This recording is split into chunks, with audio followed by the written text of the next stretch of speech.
joining us. I'm Donna Hamilton. This is Faith and Prayer with Donna. And I have a very special guest today, my brother, Larry Hobbs. We were born and raised in Alaska. And actually one reason my husband and I chose to move to San Antonio was because he lived here, with his wife and one of our daughters and her husband lived here, Laura. Well, welcome, Larry. And I know you're always prepared when you have something to do. You prepare for it. So would you like to talk about your subject? First of all, Donna, I want to thank you for the invitation to come and share with you and your audience. And secondly, I want to thank you for the personal sacrifices that you do, willing to help other people and to share the knowledge that you have, but especially to thank you for your faith, your prayers, and your belief, because you're always optimistic and you're always helpful to people, and I thank you for that, one person to another, in addition to you being my sister.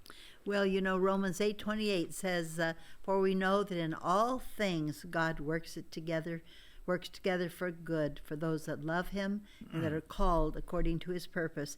And I'm called. I believe every believer has a calling on their life. And if they don't recognize or know what it is, they need to start praying about it. And it's usually, I think, something you like that stirs you up and you're interested in. Well, thank you. Today's topic that I've selected to present is a business-related topic. And most people probably don't realize this, but a lot of the way that we manage other people is based on the Bible. And I want to refer to Exodus chapter 18 and read a few verses and then make this application that most people don't tie together. And then I want to talk about something that we do at work that is not based on the Bible, and we have a lot of regulation about it. Oh, wow. My brother has been a human resource manager. He's retired now, but for decades. He has his master's in, is it human resources or? Pardon me? What, your master's is in what? My MBA is in organizational behavior and management, and it's about the hierarchy of power and authority and the relationships we have at work. And I taught college as an adjunct instructor for 24 years, and so I really have studied the subject, and every semester I have to read another book, so that's kept me on top of my game. But I want to refer to Exodus chapter 18 and then make an application after I read this. You remember Moses led the children out of Egyptian captivity, and they wandered in the wilderness for 40 years. And Moses was selected by God to be the leader of those people. But there's interesting that Moses received counseling from his own father-in-law, and this has a business application. Moses' father-in-law said to him, "The thing that you are doing is not good. You will surely wear out both yourself and these people who are with you, for the task is too heavy for you. You cannot do it alone." And now we start seeing a little hint here of managing other people. But what verse are you in? Exodus 18, beginning in verse 17. Oh, okay. I was looking to find it. And continuing on with verse 19, Jethro, his father-in-law, said, "Now listen to me, Moses, listen to me. I shall give you counsel, and God be with you. You be the people's representative before God, and you bring the disputes to God. And then teach them the statutes and the laws, and make known to them the way in which they are to walk, and the work they are to do. Furthermore, you shall select out of all the people able men who fear God, men of truth, those who hate dishonest gain. And you shall place these individuals over them as leaders of thousands, leaders of hundreds, leaders of 50s, and leaders of 10. And let them judge the people at all times, and let it be that every major dispute they will bring to you, but every minor dispute they themselves will judge. So it will be easier for you, and they will bear the burden with you. And so we get from these few verses the idea that leadership has to be shared. And management and supervision, no matter what we call it a manager, a director, a department head, a supervisor, a foreman. A boss? A boss, yeah. A boss without being bossy. And we see here that Moses' father-in-law said that, you, the one individual, Moses, you're trying to settle all of these decisions and teach the people and give them the law and make the rules, and you're going to tire yourself out. And the people with you are going to get tired of waiting in line. So I want you to divide and appoint worthy people to be leaders over 1,000, 100, 50, and 10. And the interesting thing is, in the United States today, we have something called the span of control. And the span of control means how many people can you directly supervise, where you hire them, you evaluate them, you schedule their vacation, they call you when they need sick leave, you determine their pay, you give them instructions and training on a daily basis. How many people can one person supervise? Maybe the 10. Average in the United States is 8 to 12 people. And if you take the middle of that, it's 10 people. 10 people. So this principle of managing other people, and a real short definition of management is getting work done through others. I mean, you have your own work to do, but, if you're going to build a house, it's going to take you a year if you do all the work by yourself. So you delegate that out. And you give instructions and you give supervision and etc. And from this scripture, we have divided a system, even the military. We have leaders over 1,000, leaders over 100, leaders over 50, leaders over 10. They have different ranks and they have different responsibilities. This is biblical. Wow. Just like marriage was created by the Bible. Yes. Created by God. Well, yes. So was management. And here we have the actual instruction that Moses gave his people. And I made just a quick note that I thought was interesting. Within this instruction of dividing the labor, and he mentions personal and he mentions the work, which is a job.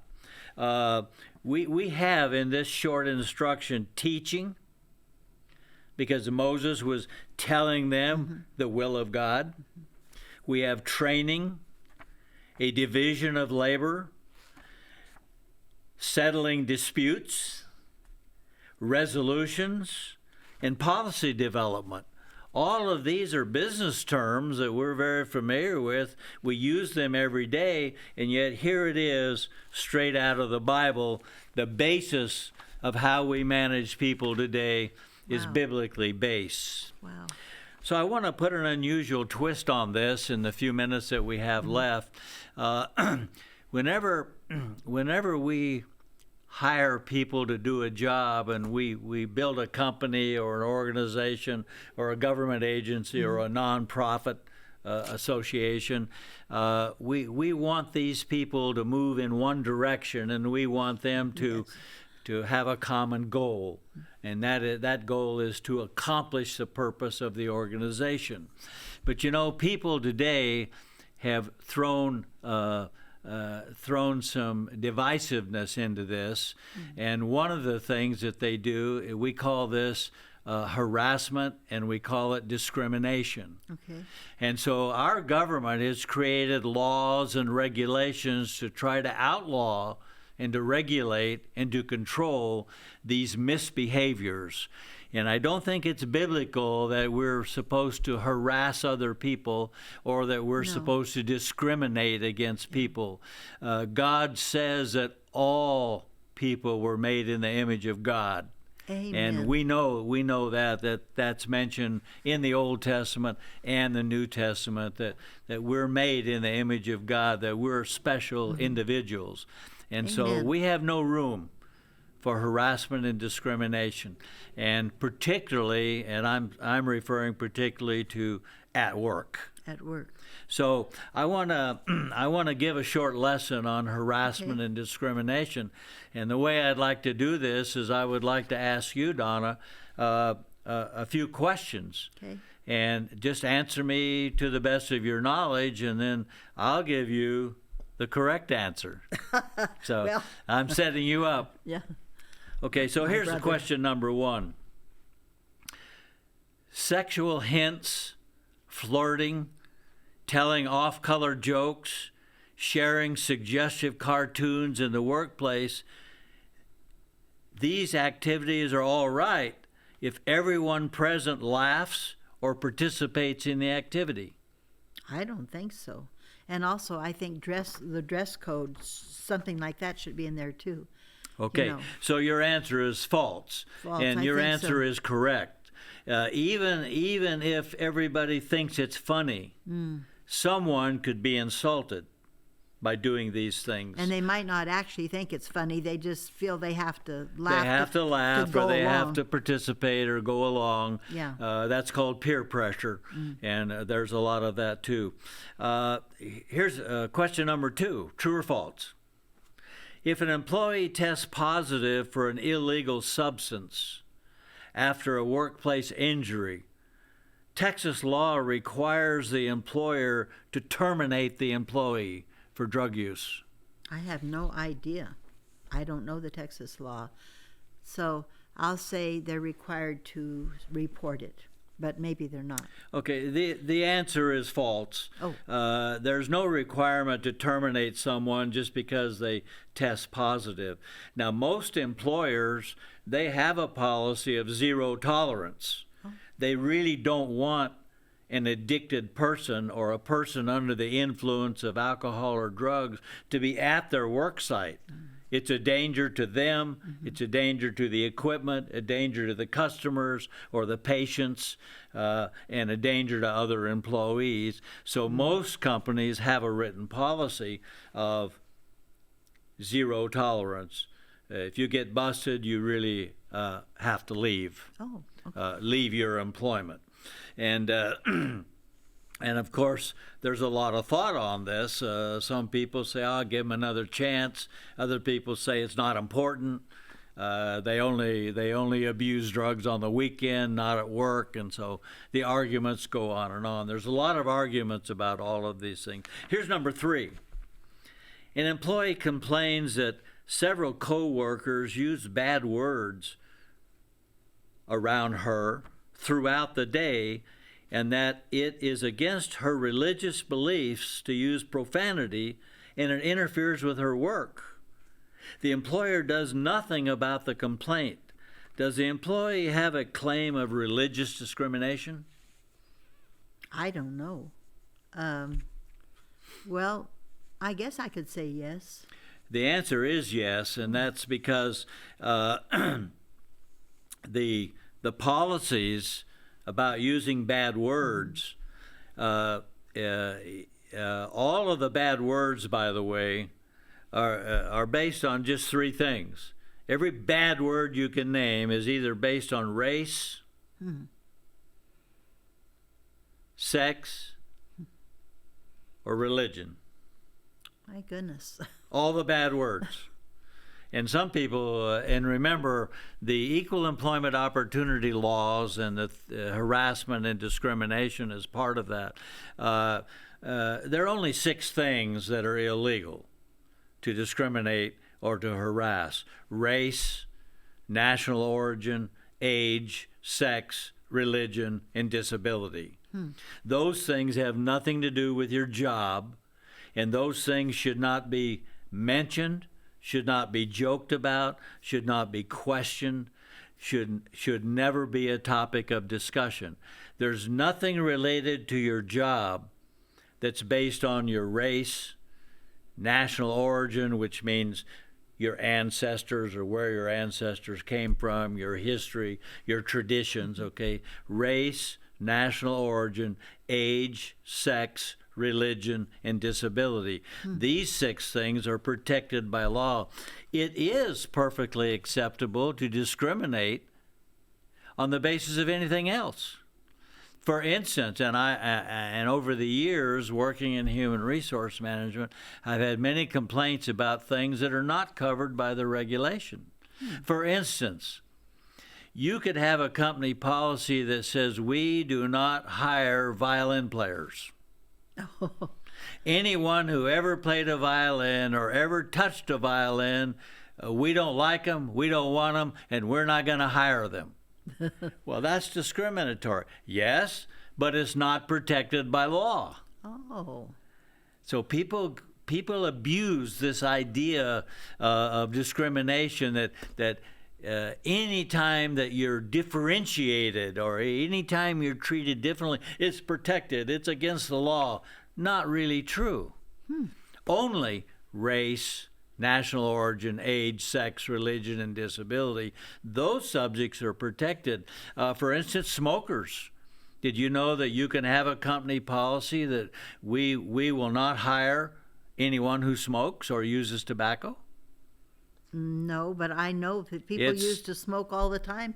Well, yes, the policies have changed over the years. We used to smoke in the library, in the classroom, on the airplane, Yes. In the courtroom, everywhere. We smoked everywhere. And grocery store. But today, because it's a discomfort and it's a health issue,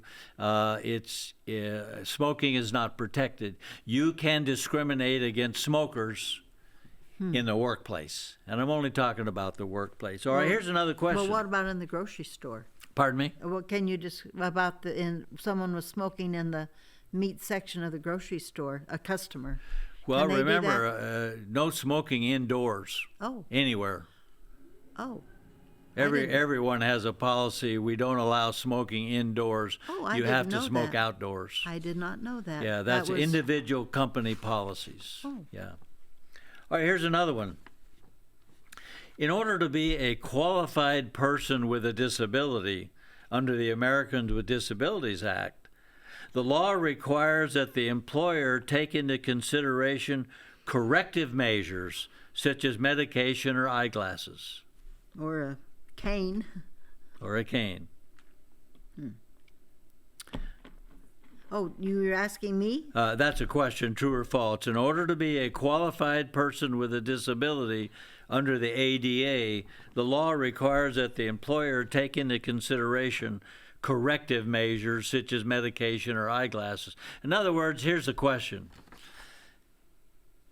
If I don't wear my glasses, I can't read. So I'm disabled. So you fire me because I can't read. And yet, if I put my glasses on and I can read, I'm no longer disabled. What does the law say on that? Well, I'll say yes. Is that what the law says? The answer is that the Americans with Disabilities Act, which was passed in 1992, allowed, well, put your glasses on, then you're not disabled. President Obama changed the regulation through Congress so that you do not have to take into consideration eyeglasses, medication, or other support. So more people now can claim to be disabled, but they're not taking their medicine, they're not using their cane, they're not using their wheelchair, they're not putting on their glasses. So the law has been liberalized now to cover more people as disabled. Well, does that mean they are entitled to money from the government Well, to live on? not just money from the government, but discrimination by the employer. In other Wow. words, I'm protected from discrimination. I could walk if I use my crutches, but you're going to fire me because I can't walk because the job requires walking. So now I can file a lawsuit against you or a claim against you because I'm disabled. Wow. Yeah. Weird things happen because people violate God's law at work. Here's another one. A supervisor who does not properly respond to a complaint of sexual harassment may be required to personally pay monetary damages to the employee who was harassed and files a complaint. That's tricky, but I would say no. I would say, well, I don't know, even though if, well, I'll stick with what I said. I'll say no, but maybe they could. I don't know. Okay, well, I'm asking. These are difficult, by the way. Oh. These are all trick questions, so don't have anxiety over the answers. Okay. The answers are this big. The answer here is, first of all, the person that feels harassed is not going to sue the supervisor. The supervisor doesn't have any money. You're not going to get $100,000 from the supervisor. You're not going to get $1 million from the supervisor. But a supervisor represents the organization. Oh. A supervisor is a legal representative of the company, the nonprofit, the government agency, whatever it is, the company. And so they always sue the company because that's where the dollars are. I see. Thank you. Yeah, you're welcome. All right, we're making progress here. True or false? The employer asks in the interview whether or not an applicant can work weekends. Is this a permissible question? Yes. Okay, you're half right and you're half wrong. Oh. First of all, there's a hidden meaning in that. When you ask people, can you work evenings, weekends, or holidays, it's usually aimed at women who have to take care of children. Oh. So that's a hidden meaning in that question. Oh. Can you work weekends? Can you stay overtime? Can you work on holidays? They're trying to get you to say or to admit, well, no, I can't do that because I have children at home. Yeah. I can only work my regular hours, which would be sexual discrimination. Oh. It would be treating you differently because you're a woman than a man. Now, the answer to the question is yes, you can ask that question if the job requires work on the weekend. Uh-huh. You can ask any question if it's related to the work. There are no illegal questions. Oh, okay. No illegal questions if it's work related. Wow. And I could give you a lot of examples of that, but we don't have time for that. Here's another question. A follower of the Reverend Moon requests a day off to observe the birthday of Reverend Moon as a holiday. The employer says no to this request. Can the employer be sued for religious discrimination? I would say no. They can take a day of their vacation. That's my answer. Okay, well, first Common you're sense. assuming this company offers vacation. Oh. There's no requirement in the United States, no federal regulation that requires vacation, sick leave, paid time off, funeral leave, holidays. There's no requirement. I didn't know Some that. states have a requirement. Texas does not. There's no requirement for benefits, insurance, or paid time off. Wow. No requirement. Wow. The only reason the companies do it is to be competitive with other companies so they can hire better people. Okay, but the answer to this is yes, they could be a complaint of religious discrimination. We have to make reasonable accommodation as an employer. The first thing that we would have to find out, are you really a follower of Reverend Moon? Give me the No, name I'm of give me the name of your church, or tell me about this religion. And are you just want a day off? Or are you really a religious person that wants to attend this religious activity? So you have the right to make that inquiry. But it could be religious discrimination if you don't allow it. Okay, we're almost finished. A person who is under 40 years of age can be discriminated against because of immaturity, a youthful appearance, or inexperience in the workplace. Well, I would say no, because it's discrimination. Okay, that's the same fault that everybody has. Actually, the Age in Discrimination Act begins at age 40. Oh. You can discriminate against people who are 39 or younger. The age discrimination begins on your 40th birthday. You cannot discriminate after 40. Now, how the federal government, determined 40, I don't know. But, we worship youth. We don't discriminate against youth. Look at the checkout counter at your grocery store. The pictures on the cover are all young, healthy, beautiful, Slim. glamorous. Slim. Oh, slim, yeah, yeah, and with hair. I'm not going to make the magazine cover. So the answer is that age discrimination begins at age 40. There's still a lot that I could cover, but keep in mind that the discrimination and harassment is only protected if it's based on race, national origin, age, sex, religion, and disability. And when God created the organizational structure that he created in Exodus, he did not intend for people to have to go to work and suffer. Wow. Well, God bless you, and thanks for tuning in. We've learned a lot. We have to have my brother come back.